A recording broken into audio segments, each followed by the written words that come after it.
From Mamma Mia, welcome to The Spill, your daily pop culture fix. I'm Laura Brodnick. I'm Ksenia Lukic. And I'm Tina Burke. Well, we did need 3 people on today for this historic moment because this is our brutally honest review and of Just Like That, but also potentially the last time on this earth in our lifetime that we will talk about the Sex and the City characters when the show is currently airing. It really is an end of an era. Yes, because towards the end of this season, the 3rd season, it was announced by showrunner Michael Patrick King that the show was coming to an end. So it really adds an extra level of gravity and emotion and passion to this last season. And devastation. Yes. If you're Laura Brodnick, who's been very passionate about this whole thing. So I've started us off on a fun note. Yeah. It was just sadness. I feel like because it was so abrupt, it feels like people haven't really had a chance to grieve. Yeah. Yes, exactly, which we'll definitely get into when we discuss the finale because I have so many thoughts. But starting off, we're going to go, there's so many characters and storylines, 12 episodes this season, so much to talk about. But we're going to start off with Charlotte as we go through our main characters. So Charlotte this season, I actually really enjoyed Charlotte this season. I know she got a lot of criticism in early seasons for her acting or whatever it was. I actually loved her. I found her really endearing. I love her and Harry's relationship. And sort of her main storyline was going back into the workforce and then Harry getting cancer. And I just really enjoyed watching her kind of be a mum, working with Harry. I just was I think she was actually my favorite this season. Wow.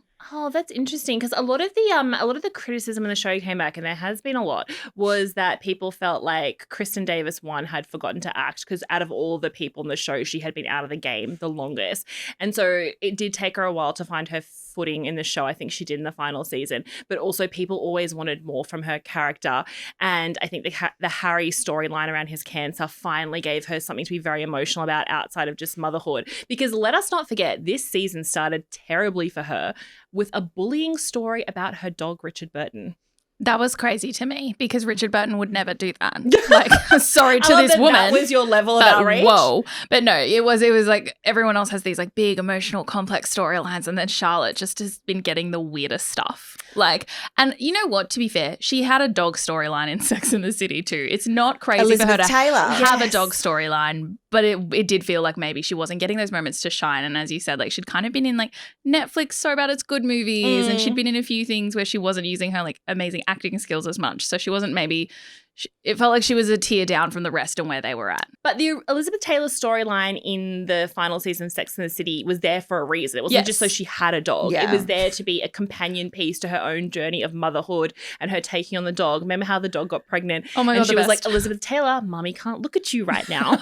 And then her being so happy when the babies came along. It's it was this weird kind of thing with her infertility story, but weird, it worked. But beautiful, and it tied in. And I think they always did with her. Even when she was doing something rogue and weird, it made sense for her, and she still felt like a complete and total person with opinions and vibes and ideas. And then this just felt like she was there. But that was, I think, at the beginning of the season. I think as the season progressed, she kind of really went into her own. I liked all the clubbing stuff, seeing a woman in her 50s try and go clubbing made me have a little chortle and being I need to be in bed, which is exactly how I feel every day of the week. And then the Harry stuff. I mean, I think that was and trying to work on their sex life after cancer. I think that was a nice sort of at least something a little bit more involved than the beginning of the season. But I do think it just took Kristen Davis a little bit of time to get back into the swing of things. But if we look at episode 1 and Just Like That, season 1 versus season 3, episode 12, I think you can notice a really big difference. Yeah. And speaking of the cancer storyline, obviously that was such a big moment for her. And I did love it because it led to my favorite moment of this entire season, which was the moment when Charlotte's in the shopping center buying the adult diapers for Harry and she sees Carrie. She's not supposed to tell her, but they just have this breakdown moment and they hug each other. And for me, that was what the true essence of the show is about. And I also kind of felt a bit I knew we were going here because I knew Harry Goldenblatt's penis would just keep being a part of my life. It was always such a big factor in the original Sex and the City. We saw his full frontal penis in the first season of And Just Like That. It was an old character. It's had its own plot point. It's probably listed as a supporting character in the cast notes. Like it's always been part of the story. So it was kind of fitting that the final episode was about him getting hard again and then being able to have sex. I know. And also but their kids being so happy for them. Like Lily answers the door. She's like, Mum and Dad are in bed. Like, yeah, ooh. what did we think about that moment in the finale when, Lily goes out to answer the door for Aunt Carrie and she was very giddy that her parents are having sex? Because even though that actress is 30 and her true age should be mid-20s, the character in the show is only 16, according to Michael Patrick Harris, who lives on his own timeline. Yeah, he's just doing whatever he wants, and that's fun for him. I thought it was like quite sweet because obviously throughout the season we see the way that she behaves towards her mum and like how much Charlotte just wants to like connect and bond with her and like be supportive of her relationship and all of that. And then like Lily's just kind of been a bit annoying at times, as all teens are, and allegedly she's a teenager and not a woman in her mid-20s. But it was nice to see her have a moment, even if I'm like ill cringe. She's just happy her dad's made it through and and they're in love. And you know what? Fine. Good for you. Great Wouldn't for be you me, guys. but good for you guys. What do we think about the Rock Millie storyline? You know, the thoroughly modern Millie storyline and Charlotte being like excited to be able to see Rock in a dress. Yeah, on that note, I mean, again, it was a lot of the Rock and Rose stuff, that storyline we see going through this season has sometimes been a bit clunkily handled, but has also, I did think that more was going to come out of that particular storyline, that we were going to see maybe like Rock struggle with their identity or something. Not that they had made like a wrong choice in sort of identifying as a particular gender, but it just felt like they had centered so much of the storyline on the kids that it was going to be that, and then it was Charlotte's own internal struggle. And it was kind of all wrapped up very neatly in a bow of like, I'm going to be many people in my life. That was beautiful. Oh, but did you? also, okay, I'm cynical. It's so cynical of me as well usually, but like I was like, great, we wrapped that one up. And I mean, we'll get to it when we talk about the finale, but I do feel that was an add-in to be like, and we summed that one up. I kind of feel like they touched on it a little bit, and I did think it was quite sweet because often when people talk about family members who have transitioned, they talk about loss and feeling like they've lost someone. And Charlotte was like feeling guilty about liking seeing Rock in a dress, and I thought that was quite sweet. Yeah. Yeah, I do think if the show continued, it obviously would have been great to see it explored more and like give Rock the chance to be more of a shining character. There were a lot of storylines where I was like, it felt like it was very, very quickly wrapped up. Yeah, exactly. Well, speaking of storylines quickly wrapped up, as we talk about Charlotte, we have to talk about Lisa Todd Wexley, who was kind of introduced as her sidekick and then very much became her own character, having her storyline wrapped up as well. I kind of hated Lisa's storyline this season. I love her so much. Did you know I love Nicole Ari Parker, the actress. I think make her the lead in her own TV show. Like I love her. I loved her performance.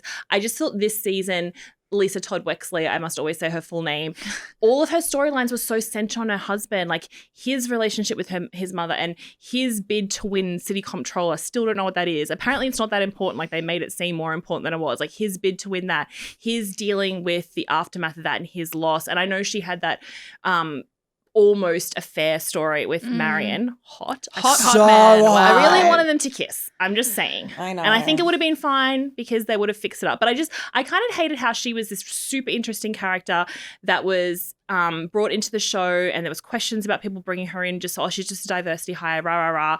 And then she was so good that she felt like she really should have been there. And then this whole last season just being about her husband. And then the show ended and her documentary never came out. That's crazy. What a waste of 8 years of her life. What a waste of 3 years of my life watching it. We didn't get to know about if Michelle Obama was going to like narrate it. Yeah. I think what happened. Michelle Obama cliffhanger will haunt us forever. I feel like with her story, I really like her as a character. I liked her story. I just felt like it was a bit on a loop. Yeah. You know, like we didn't really get a lot of resolution. And I feel like her character could have gone so many places. Yeah. Like there was so much to her, and her style was my favorite. And I know the whole Marion stuff, like he was very, very hot, but we would have been very upset if she had cheated on George Washington. I know, and he is hot and he can sing George Washington, but I just thought someone that's that a Hamilton reference, just in case anyone has missed that. Yes, that's who the character he played in Hamilton. That's why they got him to sing in that moment. I was like, no notes on that. But yeah, I just maybe want a little bit more from her. But you know, I hope Michelle Obama liked the documentary. That's my main takeaway from that. Me too. I did love when we got to watch scenes of the editing because like it sounded like such a powerful little documentary. But then like not little, huge and grand, Michelle Obama's involved. But then like, allegedly she didn't say yes. And like they'd be looking at the screen and they'd be like, wow, that edit was powerful. And it would be like a PowerPoint slide transition, like where it would like fade between. Like a And I was star like, swipe. yes, love this. Don't zoom in on just like Don't that. zoom in, but it's Keep so fun. going. Anyway. I do love her little outfits. All Yeah. the times I have with her. Which brings us to Miranda's storyline this Miranda? season. Miranda. It's like Steve's in the room Sorry, with us I right had now. I just love that. Miranda? I'm going to just Steve's keep doing it until Very everyone's really classic annoyed. voice. Please do. I actually thought out of all of them, Miranda's season started out the most promising. And even though I'm a big advocate for we can't keep saying and just like that should be more like Sex and the City, the first episode felt very old school Sex and the City. And it felt like Miranda was set up to have this really interesting arc because she had finally kind of lent into her sexuality. Things were good with Steve.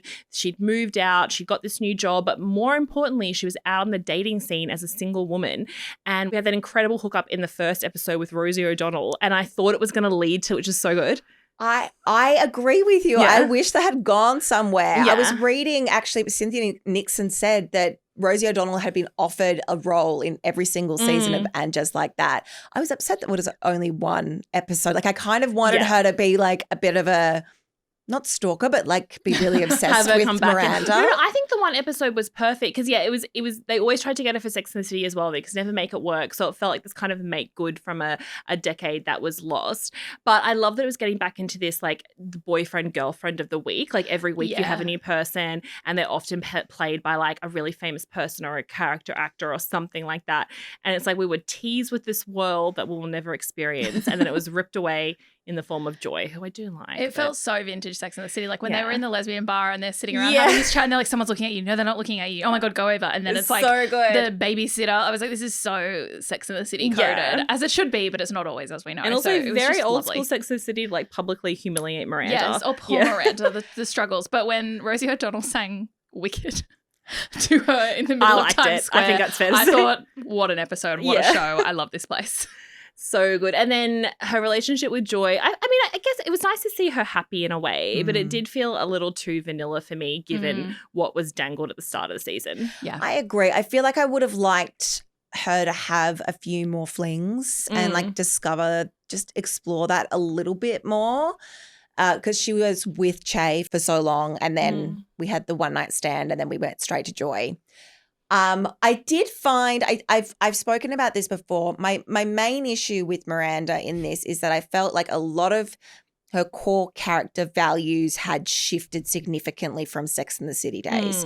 I felt that she became a little bit more passive and a bit more awkward, like especially that dinner party scene where Miranda confronts Carrie. Again, I've spoken about this before, but it just that bit really irritated me because I was like, that is not what Miranda would do, particularly a Miranda in her 50s, 60s who should be more sure of herself.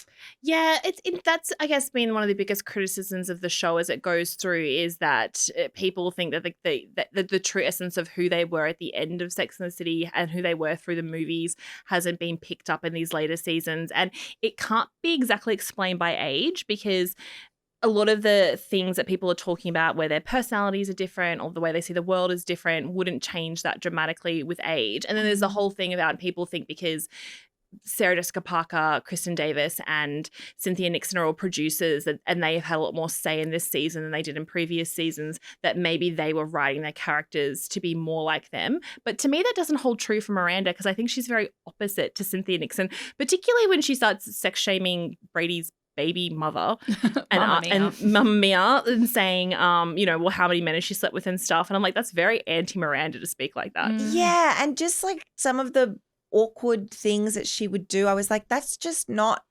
Miranda.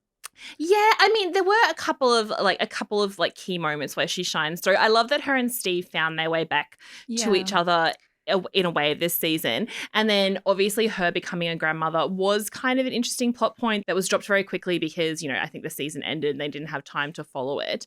But I thought that would have been a really nice kind of bookend because at the end of the original Sex and the City, there's this like beautiful moment where you see her like being a mother and being a wife and caring for her mother-in-law, and Magda, her housekeeper, being like, you really love and you're not afraid to embrace that.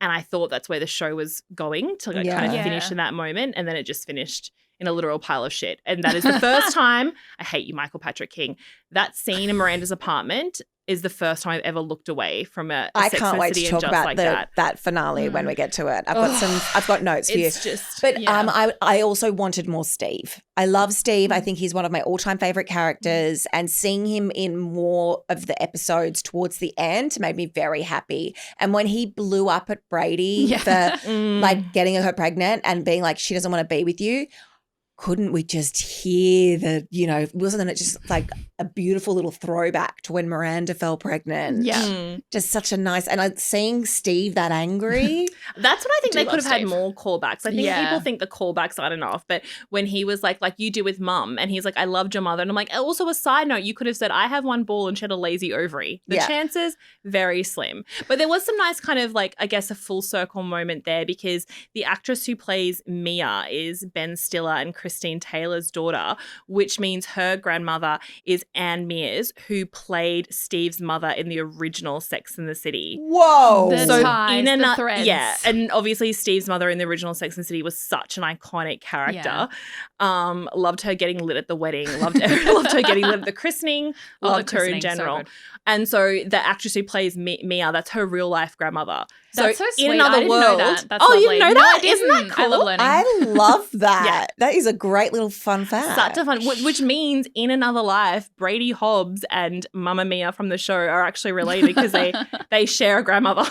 Okay, don't confuse people now. Everyone's going to start. Another plot twist. But yeah, I loved her. I loved her like little, and I think that's also like people are like, oh, we're supposed to hate this girl, and I'm like, I don't think so. I don't think we're supposed to hate her. Also, people can be complex. I feel like everyone's really getting on this. Do I hate or like this person? Like maybe she's complicated. Yeah, and she's just meant to be a brassy character, and she's playing homage to the character that her grandmother played many years ago. Love. So no, love that. I feel like Mia's also playing that very heightened Gen Z stereotype. Yeah. Which I think Sex and the City did a lot of in those early seasons where, it was like was it the rise of the 20-something or something? One of those like episodes? younger generation than and they did that whole one with Kat Dennings come in as the 16-year-old really rich kid, and she had the party, and it was always about those callbacks to the younger generation of women and that kind of dynamic of seeing that Gen Z was quite interesting. I would have liked to have seen a little bit more of that. Yeah. Well, that's the other kind of thing is like it kind of feels like, especially towards the end of and just like that, as we kind of saw with Mia and her like friends and even Brady to an extent, that the show was like really hammering down like young people are the worst, which I'm not against that sentiment. Like it's a fun thing to throw out there. Put it out. See but what happens. very different to the first season when they were trying to be like, they're like, we're inclusive. We're trying to be more like aware of like where the world is. And towards the end, there was almost, I felt like from the show, like a bit of an eye roll about like gender and Gen Z and like what people are allowed to say. And I was like, okay, I get it, right, as Rube. You guys think you're being critiqued and you're taking out on the rest of us. Yeah. Something I did really love about Miranda's arc, though, was just her relationship with Carrie's always been so special to me, but I did think, especially when Miranda moved in and they kind of had these conversations really jokingly, but very like, no, you should stay longer. I'm loving this. Like they had those tensions and like those occasional blow-ups in Sex and the City, and we saw them, but I really liked seeing what that would look like further into their friendship, longer into their lives, and where they were at a place to be comfortable enough to like address and have a mini confrontation and just get it out rather than like holding on to it. I just thought it was really nice to see, like, I know I'm talking about it being nice to see two people kind of fighting, but like it was really sweet to see how they established their boundaries as grown-ups and how strong their friendship still was as a result. Yes. Yeah. I hated that. I hated that whole thing. I thought Carrie was being such a... But they're particular people. So I know, they're as you leaning get older, in, right? Yeah. I get that. As you get older, you get more set in your ways. But I was like, she's being such a bitch. Did you just drink my last Mexican Coke? I know. It's maybe my favorite it. line of the season. So good. And my banana and my yogurt. Okay. My two thoughts on that were like, ridiculous but fun. It's like essentially their family, their sisters, they can fight. My other thing is like, Carrie, do like a DoorDash or something. You Yeah, have let's so go, much girl. money. There's You don't have bodegas to everywhere. be, not even that. She doesn't even have to go outside her beautiful mansion. She can pay someone to bring the food to her door. So that's kind of where we're at. But the thing is, Carrie's always been loving and infuriating. Exactly. And so that's kind of who she is. And it felt perfect to me that, like, even still at their big ages, something so silly as this, as her putting her work on the table and then spilling it and then cleaning it with the scarf and, like, the tensions that brewing. was upsetting. Silly, a little upsetting, but also just showed me that they still were who they were. Yeah, exactly. Well, speaking of Carrie, also one of the most beautiful things about, and just like that as a whole, has been her friendship with Seema. I think, like, seeing the two of them come together, they have had some of the most beautiful moments throughout the show. Like their first fight that they had when Seema was selling the house over Carrie saying, like, you just broke the glass, and then Seema saying, like, I didn't mean to, kind of like how you probably didn't mean to upset me when you inferred that it was good that I was still out there and I never find love. And then they had that iconic scene when they were both getting their hair washed and they went out into the road in their wet hair in the rain and had that conversation about when Aidan came in and ruined everyone's lives around how Carrie had promised her this certain thing they were going to do for the holidays, and then Seema being like, I can't just be a third wheel to you, and having these beautiful moments. So I thought, like, their friendship through this season was really lovely. But of course there was Adam. I love Adam so much. I love the sexy gardener too. Yeah, as soon as he drove up in that dirty truck with that hamburger t-shirt and a slight smear of dirt on his perfect face, I was like, here we go. This is what I signed up for. This is what I'm paying my Max login account for. This is what we're doing. If he enters my screen, like, my mind just goes, what you said? No, that is my favorite fact to tell people that is the same actor who played Trey on The OC.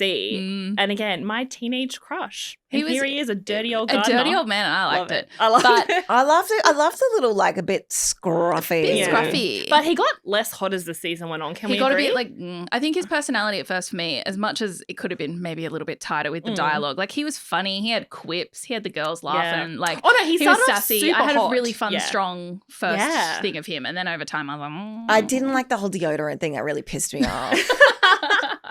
I was just like, leave the woman alone. True. Like, don't tell her about, like, let her do her thing. Like, stop talking about chemicals and. I thought his way of getting her to not wear the deodorant was a super questionable one, because obviously he did the whole thing of telling her the dangers of it, and that didn't work. Then he gave her own deodorant and said it was new, which is so important. That didn't work.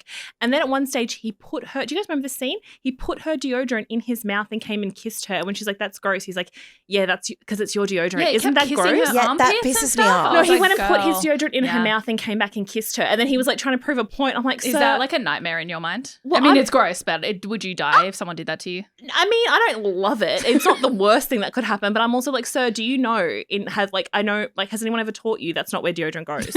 Yeah. Like, it's not meant to go in your mouth. Like, likewise, if you drink soap, it doesn't taste good, but you just clean your body. That's not its intended purpose. That's not what it's for. But ultimately, I am happy that Seema and Adam ended up together. I think that's what they were saying. That was the whole thing at the pie where she's like, I don't miss the gluten. That was her way of saying to the audience, I don't miss the idea of marriage. So it was quickly summed up, but I liked it. A little too quick, but we're fine with it. I'm happy she's happy. She's cool. I like her. Okay, so we've saved the best for last, which is our heroine and the super chic Carrie Bradshaw. Yes, so this seems like a while ago, but it was only a few episodes ago, the whole Carrie and Aidan situation.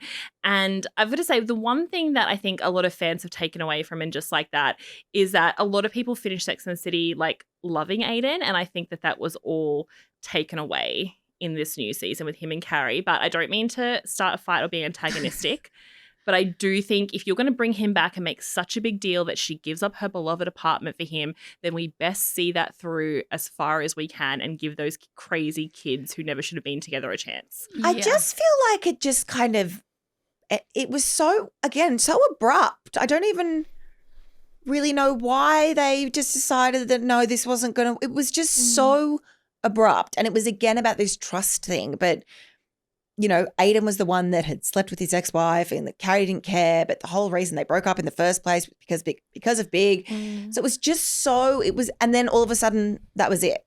Yeah. I was very pro Aidan the man in Sex and the City, like not for Carrie, just for being a person. Yeah. I liked him. Like, I didn't really think they were the ones to end up together, but I agree, if you're going to make this big deal, bring him back. She gives up her apartment. They buy this beautiful home. They're going to make a life. Why did we do all that just to then tear them apart again in like a very infuriatingly slow way? Yeah, I It guess was a little upsetting. I guess you almost had to see them get everything they wanted, and not To not know they, it didn't work. Yeah, exactly. Yeah. And again, not that they had everything, but it's like they were like, oh, we have no space together. We've got no home. So, okay, you've got a home. And then he can't see her because of his family. All of a sudden, his family don't want him around anymore. And his potential serial killer son decided he could sleep without his dad. That son.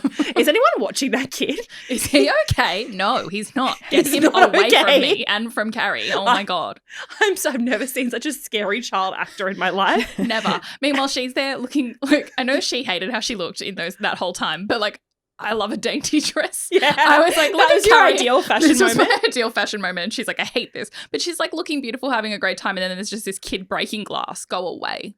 Oh. Yeah, that was super dangerous. So I understand why Aidan had to flee and be with Carrie. But then, yeah, you see the serial killer son's out of the picture for the moment. He's probably torturing animals somewhere. Maybe. And then they've got their home together and like all their friends are on board. His ex-wife's on board. There's no barrier. And when there are no barriers and they finally sat in their relationship, realize that neither of them could do it because neither of them could budge on being 100% in. Yeah. And I feel like as an audience, we needed to see that. Absolutely. Yeah, and the whole Duncan thing, as soon as I saw Duncan, I was like, okay, they're not going to work out. Like Aidan and Carrie are not working out. As soon as I saw that downstairs neighbour, hot writer, done. I was done so excited by there was a lot of promise in this season, and I know that Sex and the City and Just Like That isn't supposed to be about the men, but it's always been a little bit about the men. Men of the week, crushes. They're like the little things that run around to like entertain the women, like they're the queens, and then the men are the court jesters. So when Duncan came along, I was all in because he was so kind of different in a way.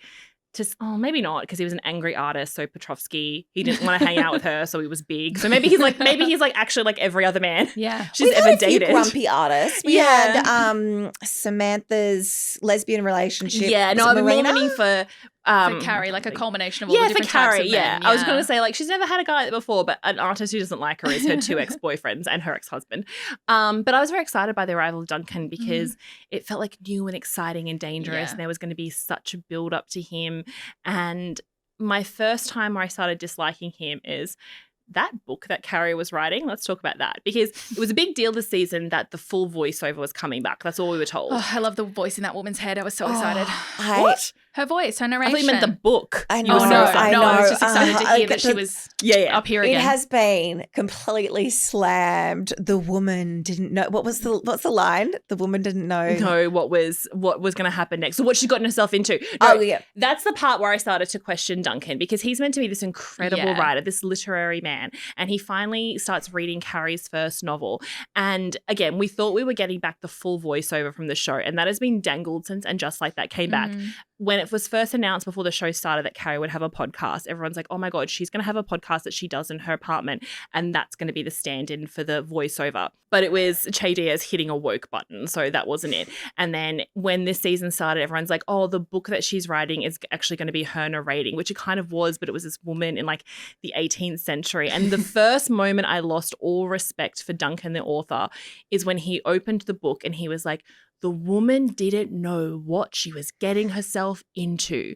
And there was a pause. I'm like, he's going to tell her that is the most cliched, clunky, because it is, cliched, clunky, terrible writing. And he's going to be the first person who's really, really honest with her. And this is going to build their relationship. And I was all in and I was seated. Then he goes, brilliant. I know. And I was like, sir, you are not a writer. What an unexpected way to start.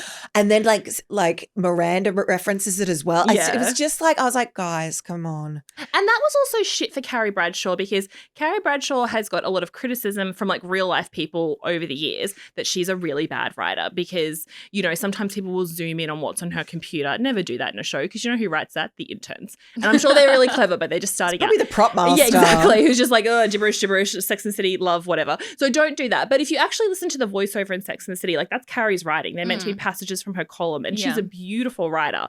So when this came out and people were ridiculing it and saying like, oh, of course she can't write a book, I felt a real sense of injustice for her that in this final season that had been taken away from her. I didn't feel quite as passionate that it was as awful as you, but I respect your opinion. opinion. You want to read The Woman? I'll read The Woman. Why not? But no, I agree. I found it weird when he was like, she goes, I love your book. He goes, I love your book. End scene. Like, Yeah, it was I like- really did think that the acclaimed biographer, British Mm. angry dude who doesn't like stomping and blah, blah, blah, would look at her book and her chapter and have notes at least. Yeah, Or it that was- he wouldn't like it and then maybe she'd change what she was doing. Her story sounded cringe, but I love cringe things. So You like, would- I look- would have read that book for sure. Exactly. A cringe romance by Carrie Bradshaw. You just Oh, know that's a that Tina Burke book's special. going to the bestseller list. Bestseller.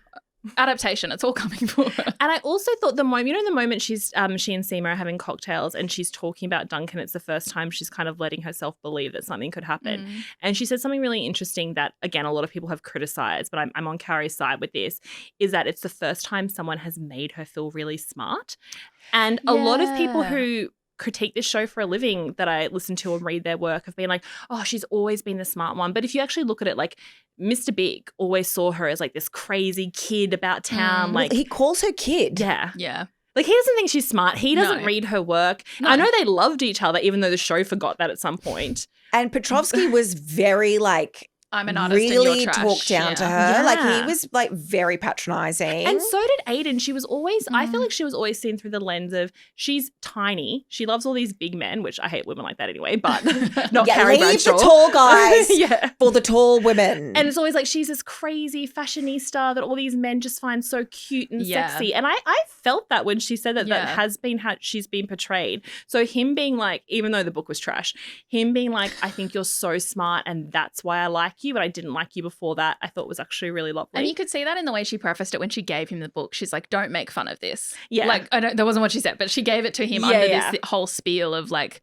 this isn't as good as your work. This Yeah. isn't as amazing. So to then, have someone who actually saw her as smart and interesting and like a whole complete person and not this crazy woman in big heels. Yeah. It was really lovely. then Although he the disappeared. way the relationship started was because she was walking around in heels in the house, which also really irritated me. Like, take your damn shoes off. That's She so can't. That's her disrespectful. whole I don't personality. care. It's so disrespectful. I That's love how really, whimsical she is. She's like, oh, I can't take my shoes off. I don't know how to stand on flat feet. Okay, Carrie. I actually do believe that All her right, bones are Barbie. formed in a way. Can I tell you the moment I started hating Duncan the author? Please. I hated him so much. It's Why? when he went upstairs to fix Carrie's printer. And I always thought his personality just changes. So like the writers obviously maybe the writers room had a swap over where one group didn't send the handover email to the other group about where Duncan was going. And so they started afresh. It's like a weird Mad Libs where it just went wrong. But he goes upstairs to fix Carrie's computer. I can't even talk about this without feeling sick. And he sees her dresses and he's like, oh, they're really nice, which is fine. And then she's like, let me show you something. Takes him into her shoe closet, turns on the light, sees all the beautiful shoes which have been carefully picked out to like be all different designers that Carrie has mentioned or worn over the years. A pair of Dolly Alderton shoes is in there as like a little nod to like the other ultimate single girl like millennials so cute. love. Isn't that so cute? Wow, I love that. That's all ruined because Duncan walks over, picks up one of the shoes and goes, sparkle, sparkle. And then he goes, what's that? And he pretends to talk to the shoe. yeah. And he goes, oh, you're sorry that I've been keeping your mummy so busy and that we haven't been able to go to parties. And in that moment, I was so horrified. I felt my ovaries like shrink up, leave my body. I was just so like, I was like, I'll never touch another man again and like just leave this world because I had the biggest ick from that man. And Carrie didn't get the ick. I nearly reached this friend and she's, slapped like, her across the loving that? face. No, thank you, Carrie. That's when you know that you're really down bad for a guy. It's like they'll do the most disgusting thing, like talk to your shoe in a baby voice. And you'll also be like, call you "Oh, mummy. Ew. Yuck, I know. Ugh. Yeah. Anyway, so that's when. So when Duncan said he was leaving the show and never coming back to New York ever again. I did feel bad for Carrie, but I also like run away from that man quickly. I was sad for her because, she liked him. Good for her. But I agree. He was doing my head in a little bit by the end. And I do think it was that shoe scene because I don't want to watch that happen ever Yeah. again. I don't want to see that side of his personality. Exactly. Should we move on to the finale? Okay, before we get into that, a question to both you at finale. Do you think it was meant to be the final episode? No. No.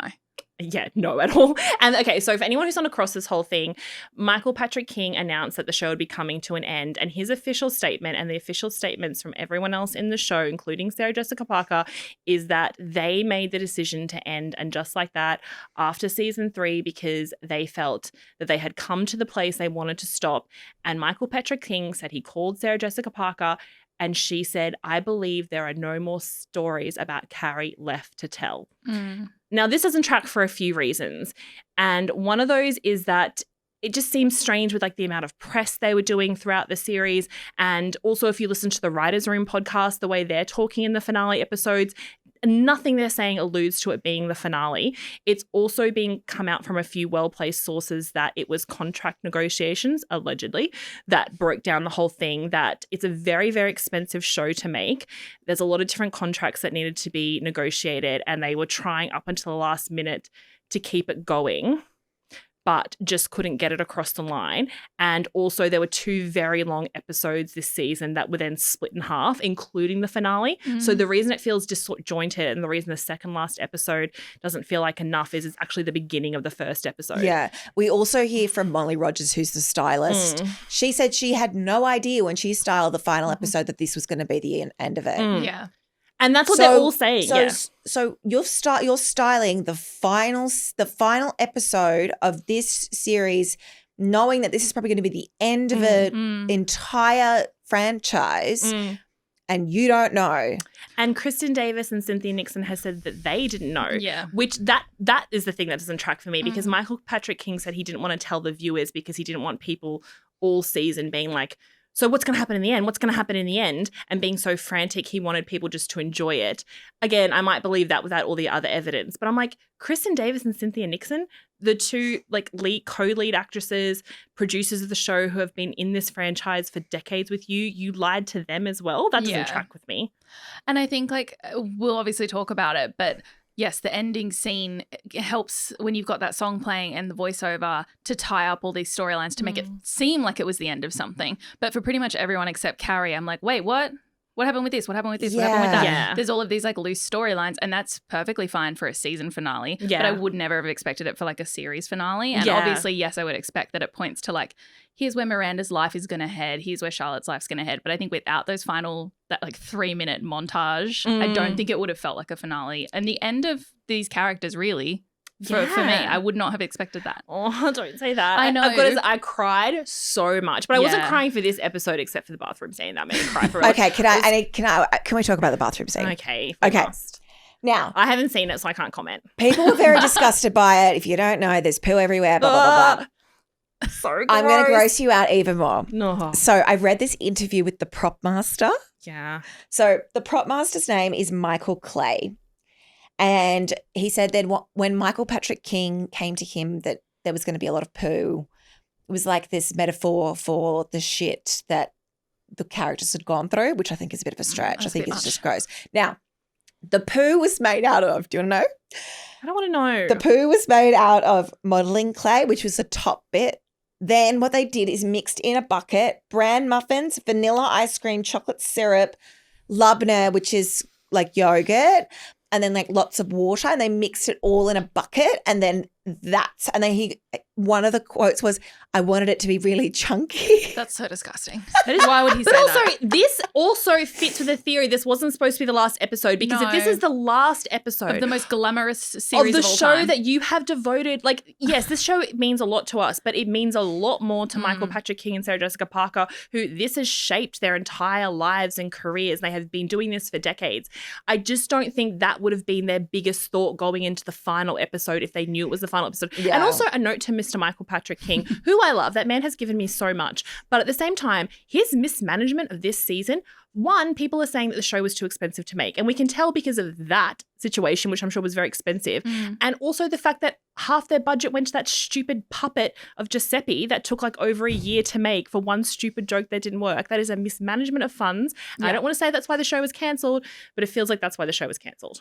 I would agree with that. Also because I feel there are so many scenes that were added in throughout the season. And like I love to see, I love And Just Like That. I don't hate watch it. I genuinely lovingly watch it. I treat it, and I know you do. And I treat it as like it's a bit different to Sex and the City, but I love it. Yeah. But there's so many scenes in it where you go, you were on location, you hired an entire staff to be here for this one scene of Seema in a different location and her hair's burnt in a fire and she delivers some weird dialogue and that's the end of the scene and it added nothing. The funds that would have been used on useless scenes throughout, Mismanaged. I just think that Michael Patrick King just forgot why we loved this show because he keeps giving us throughout the season little tastes. Like, why did we never have a conversation that we got to see with Carrie and her best friends after the Aidan breakup? Like, we never saw them have that debrief. We never got to see her tell them, like, about Aidan sleeping with his ex-wife or all these big moments. We also never saw any sort of throwback to Big.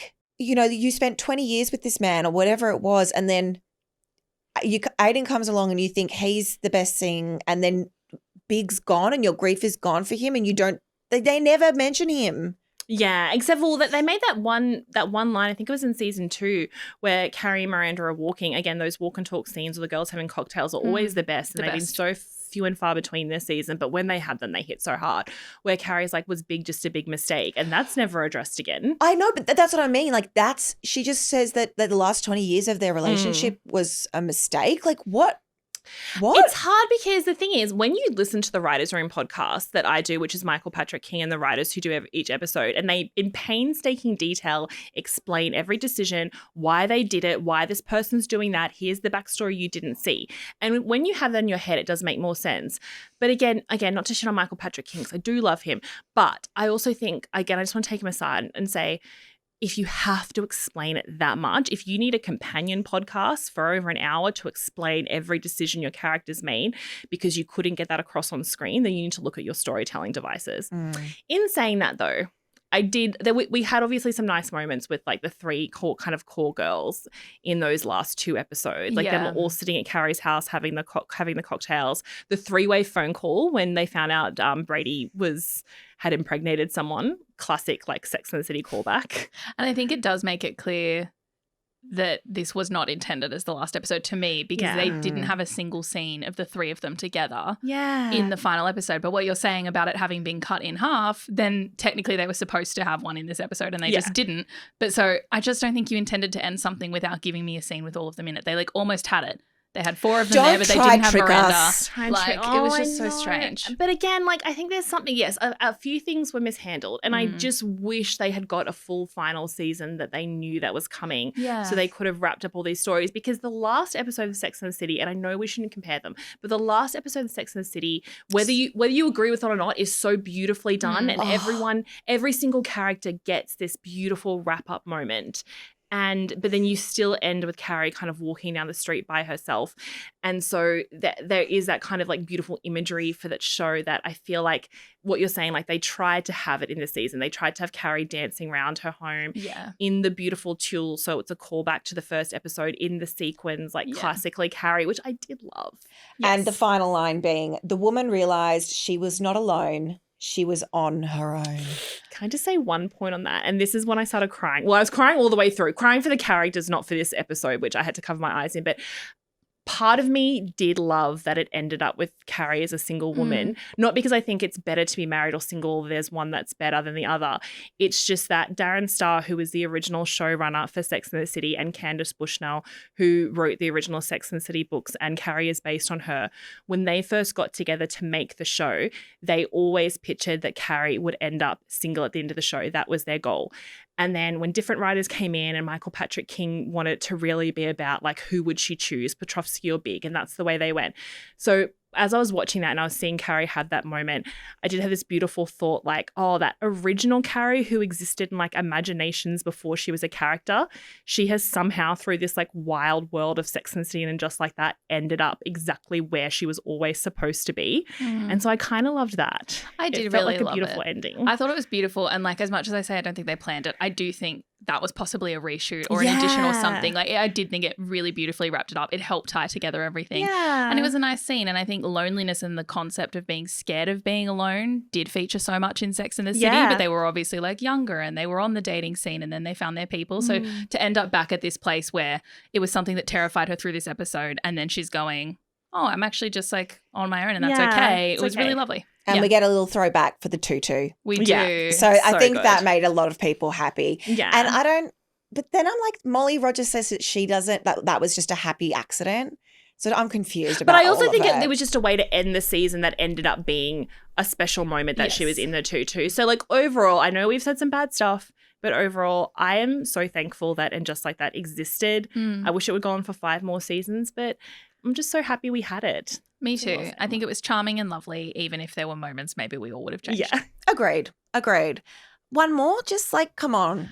Well, a nice 4 would have been good. I think 4 would have been nice. I've just so many loose ends that I really want to, there's Guys, a lot that I wanted to never explore. say never. You never know. Carrie Bradshaw, she does unexpected things. We get Maybe another one movie. day. There's another movie! I would freaking love that. I would love that. That would be beautiful.